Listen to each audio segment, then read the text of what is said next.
Friends, मैं Lakshmi LPS academy journey to excellence में आपका बहुत स्वागत करते हूँ।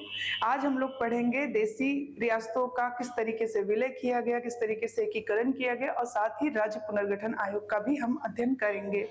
देखिए, देसी रियासतों के विलय का जो कार्य सौंपा गया था उसमें 3 लोग शामिल थे। कौन कौन थे? वीपी मेनन, जो कि वो एक आईएएस अधिकारी थे, और लॉर्ड माउंटबेटन, और तीसरे कौन थे? भारत के बिस्मार्क, जिनको कहा जाता है सरदार वल्लभ भाई पटेल। इनको बिस्मार्क क्यों कहा जाता है? आपको अच्छी तरीके से पता है कि जर्मनी का एकीकरण किसने किया था? बिस्मार्क ने। और उसी तरीके से भारत में किसने किया? सरदार वल्लभ भाई पटेल ने। खैर, इन तीनों को ये कार्य सौंपा गया था। जो देसी रियासतें थी उनको ये चॉइस दिया गया था कि या तो आप भारत में मिलिए या पाकिस्तान में मिलिए, या फिर आप स्वतंत्र रह सकते हैं। 565 देसी रियासतों में से 13 तो पाकिस्तान में मिल गई, 549 भारत में मिल गई, लेकिन 3 हैदराबाद और जूनागढ़ और जम्मू कश्मीर, ये तीनों में दिक्कतें पैदा हुई। तो इन्हीं को हम देखते हैं किस तरीके से भारत में मिलाया गया। आते हैं सबसे पहले हैदराबाद पे।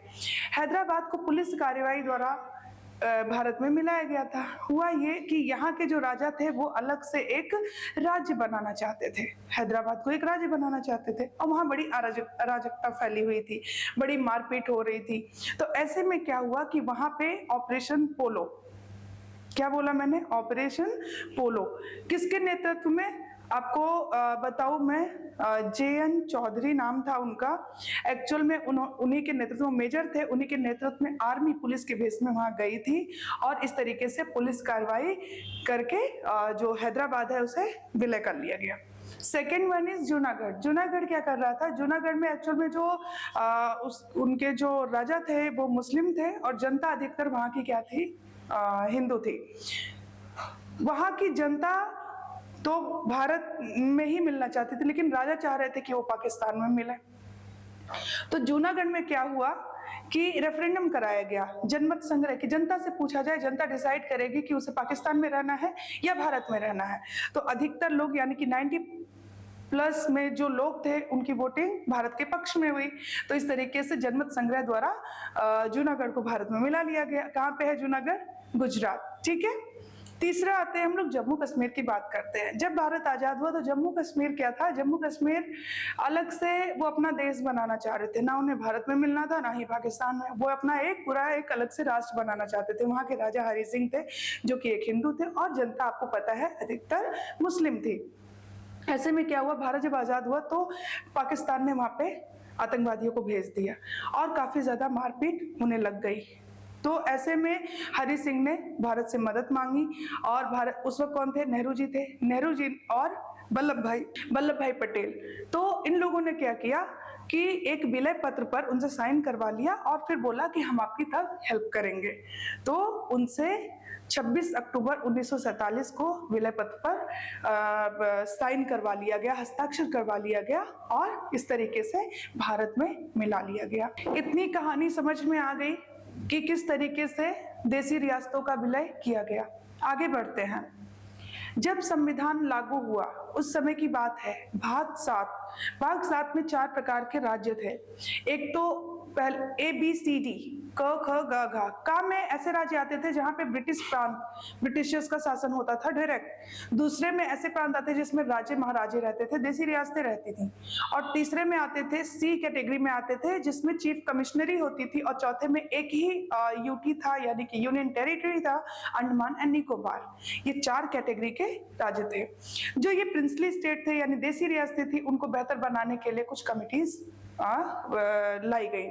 जैसे आपको पता है कि एसके धर कमेटी जो थी, ये जो एसके धर जी थे, ये इलाहाबाद हाई कोर्ट के रिटायर्ड जज थे। इनको ये कार्य सौंपा गया कि भाई आप मुझे ये बताइए कि भारत में जो ये राज्य है, इनको क्या भाषाई आधार पर इनका पुनर्गठन किया जा सकता है? तो इन्होंने बोला कि ठीक नहीं है, ये भाषाई आधार पर राज्यों का पुनर्गठन नहीं होना चाहिए। इन्होंने अपनी बात बोली। ये जो कमेटी थी जून 1948 में आई थी। उसके बाद एक और कमेटी आती है JVP, जेवीपी कमेटी आती है, जवाहरलाल नेहरू, वल्लभ भाई पटेल और पटाभी सीतारामैया, ये तीनों इसमें होते हैं। और इन्होंने ही एस.के. धर कमेटी की जो बात थी कि भाषाई आधार पर राज्यों का पुनर्गठन नहीं होना चाहिए, उन्होंने उन्हीं की बात को दोहरा दिया। ये भी सेम ही आती है, मतलब 1948 में, बस दिसंबर में आती है। ठीक है।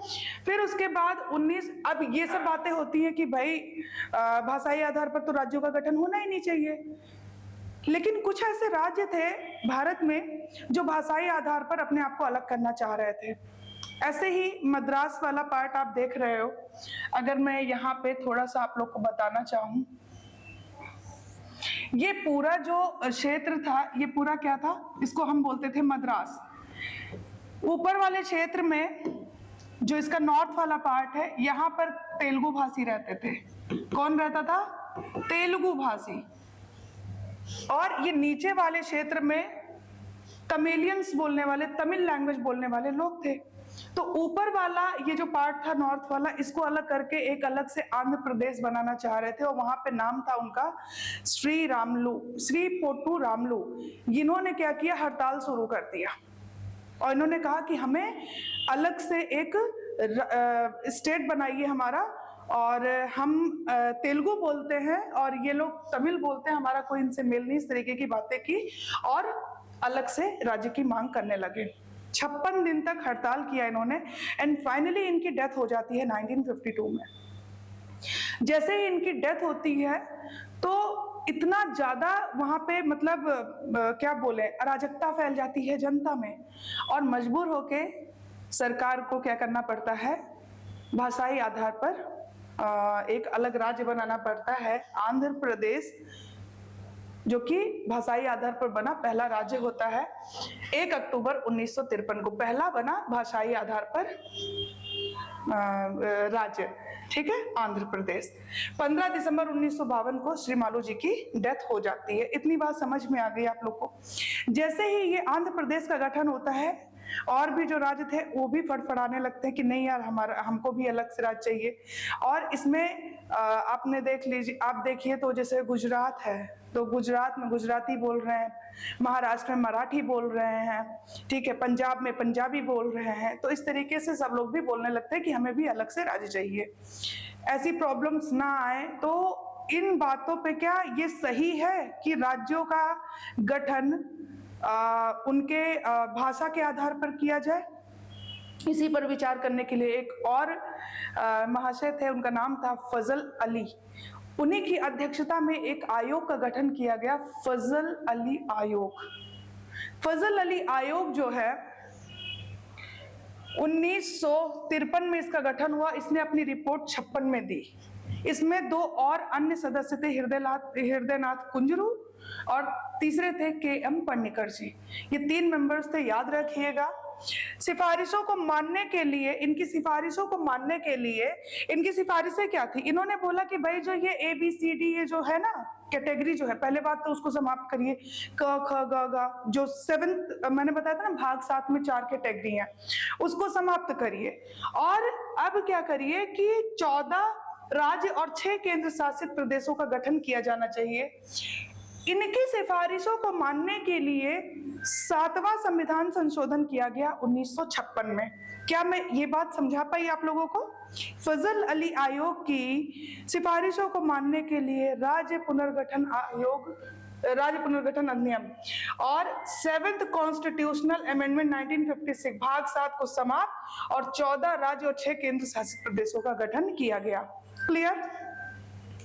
अब आइए अपनी हम अगली बात पे आते हैं। 14 राज्य और 6 केंद्र शासित प्रदेशों की जो सूची है वो बना दी है, और किस तरीके से राज्यों को मिलाया गया ये भी देख लेते हैं।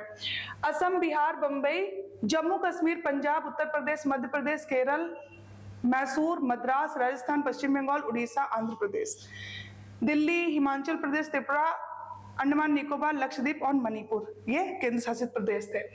1 मई 1960 को बंबई से गुजरात 15वां राज्य बना, और महाराष्ट्र। गुजरात में कौन थे? गुजराती बोलने वाले थे। एक चीज आपको और क्लियर कर दूं मैं कि लैंग्वेज के आधार पर, भाषा के आधार पर ठीक है अलग किया गया, लेकिन ऐसा नहीं किया गया कि फजल अली आयोग में ये बोला गया कि ठीक है करिए, बट एक राज्य और एक भाषा नहीं होनी चाहिए, ये गलत होगा। ऐसा नहीं है कि अगर किसी को मराठी नहीं आ रही है तो वो महाराष्ट्र नहीं जा सकता है, या किसी को गुजराती नहीं आ रही है, पंजाबी नहीं आ रही है तो पंजाब नहीं जा सकता, गुजरात नहीं जा सकता, ऐसा नहीं होना चाहिए। ठीक है। 19 दिसंबर 1961 को दमनदीप और गोवा, इसको ऑपरेशन विजय, आपको पता है कि इस पर पुर्तगालियों का आधिपत्य था, पुर्तगालियों का ही, है ना।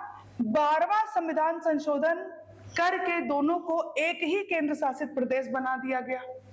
12वें संविधान संशोधन द्वारा किसको? दमनदीप और गोवा को। इंपॉर्टेंट, 30 मई 1987 को गोवा को पूर्ण राज्य का दर्जा दे दिया गया। जब गोवा पूर्ण राज्य बन गया तो अब बचा कौन? दमनदीप अकेला केंद्र शासित प्रदेश बचा।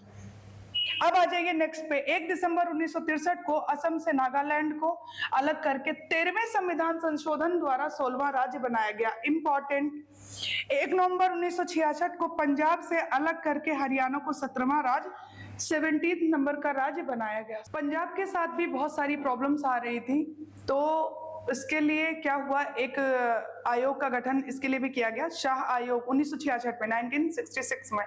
तो इसमें क्या हुआ कि पंजाब का जो हिली वाला एरिया था, मतलब जो पहाड़ी एरिया था, उसको अलग कर दिया गया और उसका नाम रखा गया हिमाचल प्रदेश। आपको पता है पहले यूटी था, बाद में इसको क्या बना दिया गया था? पूर्ण राज्य। उसके बाद जो नीचे वाला एरिया था, उसको जहाँ पे हिंदी भाषी लोग थे उसको नाम दे दिया गया हरियाणा, और पश्चिम में जो पंजाबी बोलने वाले लोग थे उनको अलग से कर दिया गया, उसका नाम दे दिया गया पंजाब। बीच में जो कॉमन एरिया था उसको चंडीगढ़ नाम दिया गया, और पंजाब और हरियाणा की राजधानी बना दी गई, केंद्र शासित प्रदेश भी जहाँ पे राष्ट्रपति का शासन होता है। तो ये था। अच्छा, इसका पहले नाम क्या था? तो लिखा हुआ है Patiala and east Punjab states union, PEPSU के नाम से जानते थे। ठीक है। 17वां राज्य बनाया गया, याद रखिएगा।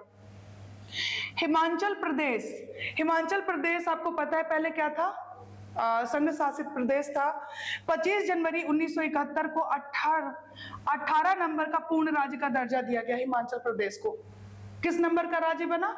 18वें नंबर का। 21 जनवरी 1972 को त्रिपुरा और मणिपुर, ये दोनों क्या थे? संघ शासित थे। अब पूर्ण राज्य का दर्जा दे दिया गया इन दोनों को। किसे? त्रिपुरा और मणिपुर को। मेघालय को असम से अलग करके 22वें संविधान संशोधन द्वारा स्वायत्त राज्य का दर्जा दिया गया। 26 अप्रैल 1975 को आपको पता है कि 35वें संविधान संशोधन द्वारा सिक्किम को स्टेट बनाया गया था, सहराज्य बनाया गया था, और एक नया आर्टिकल जोड़ा गया था 2A। लेकिन 36वें संविधान संशोधन द्वारा 1975 में सिक्किम को पूर्ण राज्य का दर्जा दे दिया गया और भारत का 22वां राज्य बना सिक्किम। ठीक है। और राजधानी गंगटोक। 20 फरवरी 1987 को 55वें संविधान संशोधन द्वारा अरुणाचल प्रदेश को 24वां राज्य बनाया गया। अरुणाचल प्रदेश आपको पता है जहां पे आपका नमचा बरवा भी आता है। ठीक है। 53वें संविधान संशोधन द्वारा मिजोरम को 23वां राज्य बनाया गया। 1 नवंबर से लेके 15 नवंबर के बीच, 1 नवंबर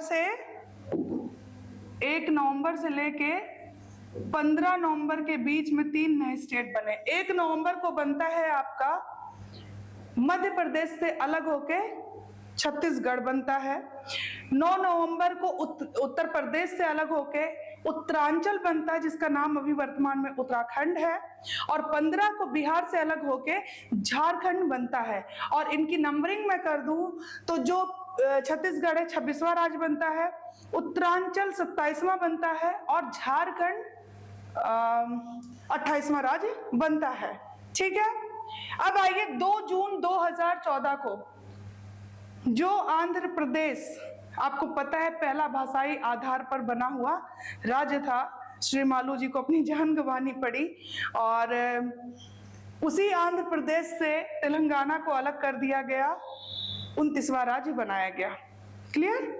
आंध्रा का कब गठन हुआ था? 1 अक्टूबर 1953 को। चलिए 2019 में आपको पता है जम्मू कश्मीर में धारा 370 खत्म कर दिया गया और 2 बना दिए गए यूटीज, JNK एंड लद्दाख। तो JNK और लद्दाख बन गया। अब एक चीज और है, दिल्ली, अंडमान निकोबार, लक्षद्वीप, ये यूटीज की बात करें, 1987 में दमन-दीव यूटी बना, 1966 में चंडीगढ़ बना, 1961 में 10वें संविधान संशोधन द्वारा दादर नागर हवेली को बनाया गया। ठीक है, 1962 में 14वें संविधान संशोधन द्वारा पांडिचेरी को केंद्र शासित घोषित किया गया। पांडिचेरी पे जो थे फ्रांसीसियों का आधिपत्य था, आप लोग जानते हैं। तो ये था हमारा वीडियो, राज्य पुनर्गठन आयोग और देसी रियासतों का एकीकरण। उम्मीद करती हूँ कि आपको वीडियो अच्छी लगेगी। खूब पढ़िए, खूब खुश रहिए, खूब आगे बढ़िए। Thank you so much.